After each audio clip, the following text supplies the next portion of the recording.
ধন্যবাদ।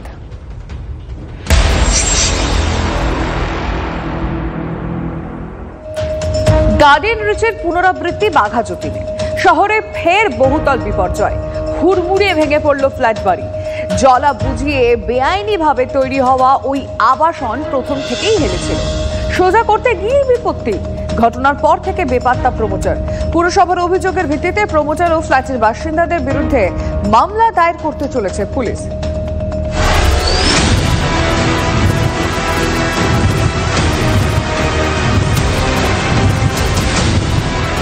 নাম শুভ অ্যাপার্টমেন্ট, কিন্তু মঙ্গলবার তার যে এমন অশুভ পরিণতি হবে কে জানতো।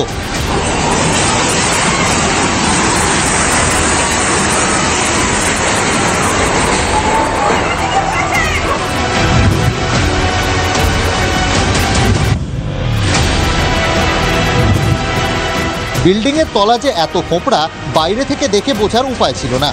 দেওয়ালে চির তো দূরের কথা, এক ফোঁটা রঙও চটেনি। অথচ বাঘাযতীনের বিদ্যাসাগর কলোনি কাঁপিয়ে চোখের সামনে হুড়মুড়িয়ে ভেঙে পড়ল চারতলা এই বহুতল, মাত্র 10 বছর বয়সে। আমরা বাড়িতে ছিলাম, তো কিছুক্ষণ আগে আমাদের কিছু ভেঙে পড়ার আওয়াজ হচ্ছে। তো সেই আওয়াজটা হওয়াতে যখন আমরা বেরিয়ে যাই দেখি, তো তখন চোখের সামনে নিমেষে পুরো ফ্ল্যাটটা পুরো ডেমলিশ হয়ে ভেঙে পড়েছে আমাদেরই চোখের সামনে। আমাদের মাথার ছাদটাই তো চলে গেল, আমরা এখন কি করব? এত মানে বলে না যে কোথায় থাকবো এখন, আমরা কি করব? আমাদের কিচ্ছু নেই আমাদের হাতে। গোড়া থেকেই নাকি বহুতলটা হেলেছিল, বাসিন্দারাও তা জানতেন। আমরা যখন কিনে এসছি 2014-তে কিনেছি, তখন থেকেই বিল্ডিংটা একটু হিলা ছিল। এই রিসেন্ট যে গার্ডেন রিচের যে বিল্ডিংটা হেলে পড়ে গেল ভেঙে, তখন প্রমোটার এসে আমাদেরকে বললেন যে এরকম বাড়িটা যখন পেছন দিকে এরকম হিলে আছে, এটাকে সোজা করার প্ল্যান আছে। বিল্ডিং এর ঢালটা একদিকে ছিল আমাদের, মানে একদিকে নালি একদিকে ঢাল ছিল, বুঝতে পেরেছেন ডিফেক্ট। এই যে তখন আমরা প্রমোটারকে সেটা বলেছিলাম যে আমাদের বিল্ডিং এর জল একদিকে নালি করা আছে একদিকে ঢাল, ওইটার জন্য হয়তো জানি না প্রমোটার এসে এই পুজোর আগে বললো যে লিফটিং করাবে। আবাসনের বাসিন্দাদের সরিয়ে ডিসেম্বরে শুরু হয় সেই কাজ।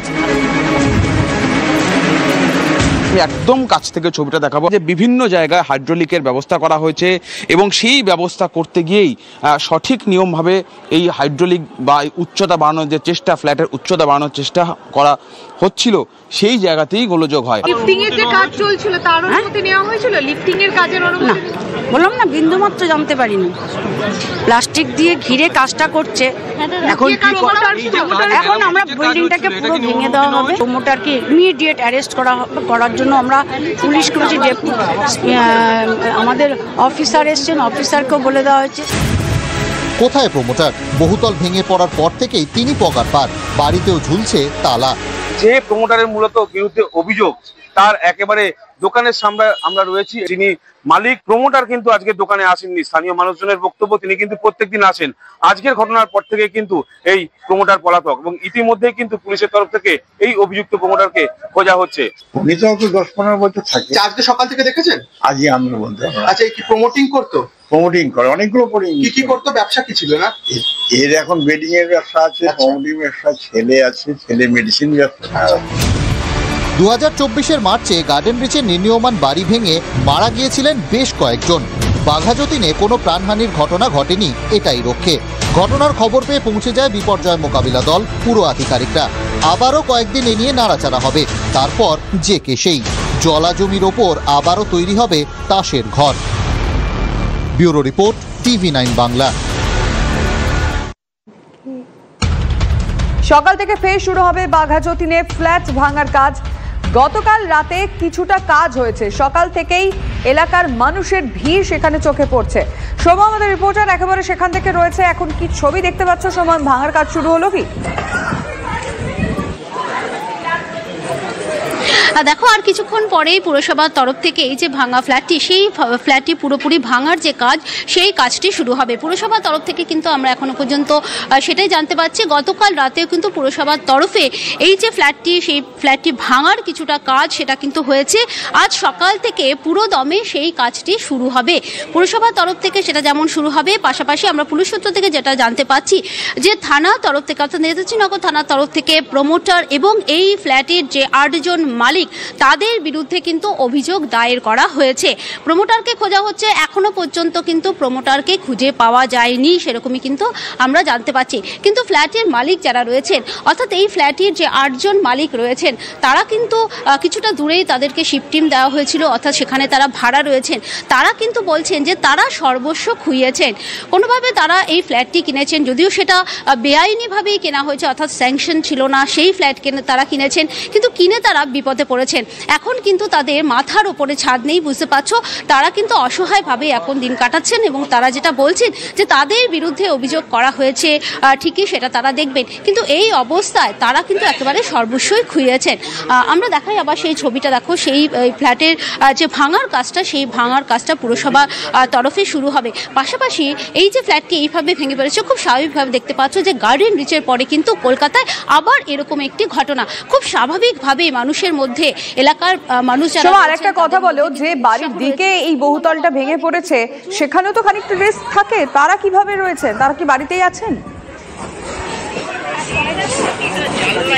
হ্যাঁ, যে ফ্ল্যাটটি ভেঙে পড়েছে তার ঠিক পাশের ফ্ল্যাটটাই আমি দেখাবো। ফ্ল্যাট নয়, এটি একটি বাড়ি। খুব স্বাভাবিকভাবে এইভাবে একটি ফ্ল্যাট ভেঙে পড়েছে, একেবারে ডান দিকে ভেঙে পড়েছে। তার পাশে যে ফ্ল্যাটগুলো রয়েছে বা বাড়িগুলো রয়েছে, খুব স্বাভাবিকভাবে তাদের মধ্যে আতঙ্ক রয়েছে। আমি দেখাবো প্রচুর উৎসাহ মানুষজন, তারা কিন্তু এসেছেন, বহু মানুষের সাথে কথা বলেছে, তারা কিন্তু বলছেন যে এটা থেকে শিক্ষা নেওয়া, অর্থাৎ এইভাবে বেআইনিভাবে তৈরি করা কিছু ফ্ল্যাট কিছু কম পয়সার জন্য কিন্তু মানুষ কেনে, কিন্তু তারপর যে চরম পরিণতি হয় বুঝতেই পারছো, মানুষজন এসেছেন। হ্যাঁ, দেখতে পাচ্ছেন ফ্ল্যাটটা ভেঙে পড়েছে, একটু আতঙ্ক হচ্ছে। যে আতঙ্ক তো মানে দেখেই আমার মনে হচ্ছে এটা একটা কাঠের বাড়ি মনে হচ্ছে প্রথমে, যে এইভাবে চলে গেল প্রমোটার, যারা পয়সা খরচা করে কিনা তাদের কথা ভাবুন কি অবস্থা হচ্ছে। এটা স্যাংশন ছিল না, যারা হ্যাঁ মানুষজন যারা কিনছেন, মানে এই ঘটনার পর কি সতর্ক হবেন? একটু সচেতন তো অবশ্যই হবে, যখন বাড়ি দেবে তখন তো দেখবে নিচে। অবশ্যই এরকম একটা ঘটনা দেখে প্রত্যেকেরই সতর্ক হওয়া উচিত। সময় নজর থাকবে। ধন্যবাদ। জলা জায়গা বুঝিয়ে বহুতল তৈরি হয়েছে অভিযোগ, যে অভিযোগ গার্ডেন রিচে উঠেছিল, যে অভিযোগ পাড়ায় পাড়ায় উঠে থাকে। প্রশ্ন একটাই, পুরসভা কি চোখ বুঝে থাকে? ফ্ল্যাট বাড়ি হেলে যাওয়ার পর বাম আমলের দিকে আঙুল তুলছে কাউন্সিলর। তৃণমূলের সেই চেনা সিলেবাস, কিন্তু দায় চাপানো কি আদৌ লাক্সই হলো? গত বছরের মার্চ হুড়মুড়িয়ে ভেঙে পড়ে গার্ডেন রিচের বহুতল, 12 জন বাসিন্দার মৃত্যু হয়। জলা বুঝিয়ে বহুতল তৈরির অভিযোগ উঠেছিল গার্ডেন রিচে। এই একই অভিযোগ বাঘাযতীনের বিদ্যাসাগর কলোনিতেও। হেলে পড়া ফ্ল্যাট বাড়ির জমি ছিল জলা, বলছেন ফ্ল্যাটের বাসিন্দারা, এলাকার বাসিন্দারাও। ওটা কি একটা জলা জায়গা? জলা জায়গা ছিল, জলা জায়গা ছিল। সেখানে ছোটবেলা থেকে দেখেছিলাম, ওখানে একটা খাল গেছিল, ওই জায়গাটার নাম হচ্ছে পোলপাড়। ঠিক আছে, এটা বিদ্যাসাগর অঞ্চলে সবাই জানে পোলপাড়। সেই জায়গাতেই বিল্ডিংটা পুরোটা জলা জমি ছিল, ডোবা ছিল। তো এখানে কোনো মতে প্রপার পাইলিং ছাড়া 4 তলার কনস্ট্রাকশন কি 2 তলার কনস্ট্রাকশনও পসিবল নয়। জলা ছিল মেনেছেন স্থানীয় বিধায়ক দেবব্রত মজুমদারও। অনেকগুলি বাড়ি, আশেপাশে বাড়িগুলিও জলা জমির মধ্যে ছিল। এখানে কলোনিতে অনেক বাড়ি সেই 40, 50, 60 বছর আগে জলা জমি ছিল, সেগুলিকে তখন বোঝানো হয়েছিল। তারপরে সেই অনুযায়ী তাদের বিল্ডিং দলিলে দেওয়া হয়েছিল। জলা জমির উপর তো দলিল দেয় না, দলিল দিয়েছে যখন, তখন এটা ইসেই ছিল, মানে ডাঙাই ছিল। অনুমোদন ছাড়াই বহুতল, বলছেন তৃণমূল বিধায়কই। যেমন এই বাড়ির ক্ষেত্রে কোনো সমস্যা ছিল না, ইচ্ছে করলেই সে স্যাংশন করে বাড়ি করতে পারত। তারা স্যাংশন করে বাড়িটা করেনি। যারা কিনেছে তাদেরও দায়িত্ব আছে, যে বিনা স্যাংশনে বাড়ি কলোনিতে আমরা বারে বারে বলছি কিনবেন না। এত অনিয়ম, এতদিন কি ঘুমোচ্ছিল পুরসভা? ক্রেতাদের ঘাড়ে দোষ চাপালেই কি রেহাই পাওয়া যায়? স্থানীয় কাউন্সিলর আবার বাম জমানার ঘাড়ে দোষ চাপিয়েছেন। 40-50 বছর আগে, 45 বছর আগে ওইগুলি সবই জলাই। 10 সালে আমি কাউন্সিলর ছিলাম এই ওয়ার্ডে, কিন্তু 10 সালের আগে তো হয়েছে বাড়িটা। 2010-এর আগে হয়েছে বলছে, তাই ওরা তো বলছে 12 বছর হ্যান্ডওভার পেয়েছে। হ্যান্ডওভার 10-এর আগে শুরু হয়েছে, 10-এরও আগে। ঘটনা হলো 2011 থেকে রাজ্যে তৃণমূলের জমানা, 2010 থেকে কলকাতা পুরসভা তৃণমূলের দখলে, 2010 থেকে 2015 99 নম্বর ওয়ার্ডের কাউন্সিলর ছিলেন মিতালি। তাহলে অভিযোগ উড়িয়ে আরএসপি কাউন্সিলর বলছেন, আমি এখানে কাউন্সিলর 2015 সাল থেকে 2020 সাল পর্যন্ত, এবং 1 বছর কোঅর্ডিনেটর ছিলাম 21 সাল পর্যন্ত।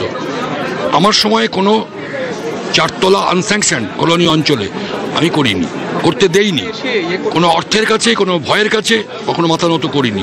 প্ল্যানের নাকি নিয়মই ছিল না, দাবি মেয়র ফিরহাদ হাকিমের। যেমন একটা কনভেনশন ছিল কলোনি এলাকা, ঠিকা এলাকা, বস্তি এলাকা, ওই যেগুলো অ্যাডের এলাকা, সেখানে নাকি প্ল্যান নেওয়ার কোনো এই ছিল না, নিয়মই ছিল, মানে নিয়ম মানে অলিখিত একটা ছিল যে নিতে হয় না। আচ্ছা, এটা একটা অদ্ভুত জিনিস। সবই কাটমানির মহিমা, তীর বিজেপি কাউন্সিলর সজল ঘোষের। আসলে কাটমানির বাড়ি, এটা তো ইটের বাড়ি নয়, কাটমানি যে বাড়ির ভিত্তি, সে বাড়ি এরম ভাবেই ভেঙে পড়ছে। সরকার নীরব, কাউন্সিলররা টাকা পেয়ে গেলেই হলো। জলা বুঝিয়ে ফ্ল্যাট এই একটি নাকি? শর্মিষ্ঠা কৌস্তব, সুজয় সায়ন্তর রিপোর্ট, TV9 বাংলা।